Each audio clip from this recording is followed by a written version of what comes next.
झारखंड में second opinion पर फिर से सियासी बहस छिड़ चुकी है। सीएम हेमंत सोरेन की विधानसभा सदस्यता के मामले पर राज्यपाल ने कहा था कि उन्होंने चुनाव आयोग से सेकंड ओपिनियन मांगा है, लेकिन अब सीएम के अधिवक्ता के पत्र के जवाब में चुनाव आयोग ने साफ किया कि राजभवन की ओर से कोई सेकंड ओपिनियन नहीं मांगा गया है।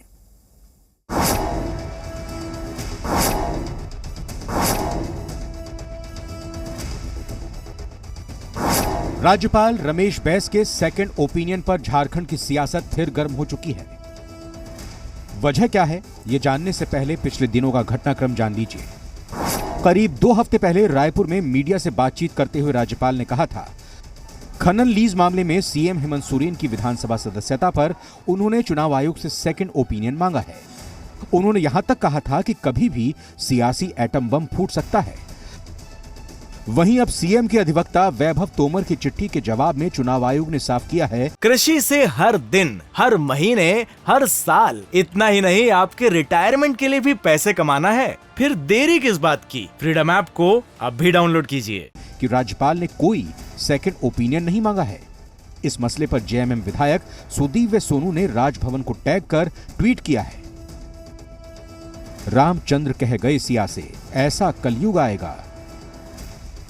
वहीं जेएमएम के साथ कांग्रेस ने भी निशाना साधा है।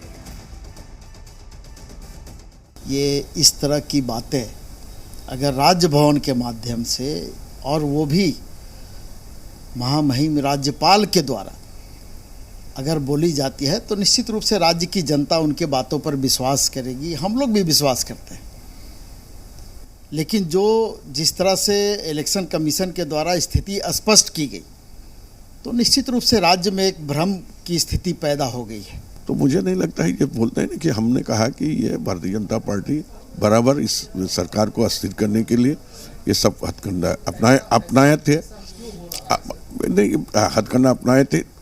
देखिए, इन लोगों का सत्ता के बगैर नहीं रह सकता। आज जो है भारतीय जनता पार्टी सब जगह सत्ता खोज रहा है, तो इन लोगों ने झारखंड में करीब 18 साल तक राज किया है और इस बार सब मैंने जो मैंडेट जो है गठबंधन को गया, जो आज तक कभी नहीं हुआ, तो इससे घबराया हुआ है। उधर बीजेपी का कहना है कि पार्टी का इस मामले में कोई लेना देना नहीं है, पर झारखंड में जो भ्रष्टाचार हुआ है वो पूरी तरह से दुनिया देख रही है। मैं इस पे राजभवन और माननीय राज्यपाल पर कोई टिप्पणी नहीं करना चाहता। बीजेपी भाजपा का राजभवन क्या है? राष्ट्रपति के प्रतिनिधि हैं, भाजपा से क्या लेना देना? राजभवन अपना काम करता है, राष्ट्रपति के प्रतिनिधि के रूप में राज्यपाल अपना काम करती है। हम पॉलिटिकल पार्टी के लोग हैं, हम अपना काम करते हैं, इससे हमारा कोई लेना देना नहीं। सेकंड ओपिनियन का सच क्या है ये तो राजभवन ही जानता है, पर इस मामले पर राज्य का सियासी पारा फिर से चढ़ चुका है। कुमार चंदन, जी मीडिया, रांची। तो वहीं सेकंड ओपिनियन के मामले पर राजनीति गर्म हो चुकी है। महागठबंधन के नेताओं ने राजभवन के माध्यम से राष्ट्रपति को ज्ञापन भेजा।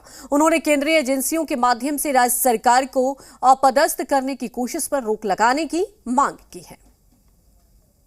और हम लोगों को जिस तरह से परेशान करने का काम किया जा रहा है, ये सिर्फ सरकार को परेशान करने का काम नहीं हो रहा।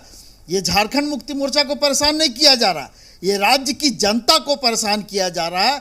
और ये उनको उस समय का दंड दिया जा रहा है जब भारतीय जनता पार्टी को राज्य के लोगों ने अपदस्थ किया, सरकार से बाहर करने का काम किया।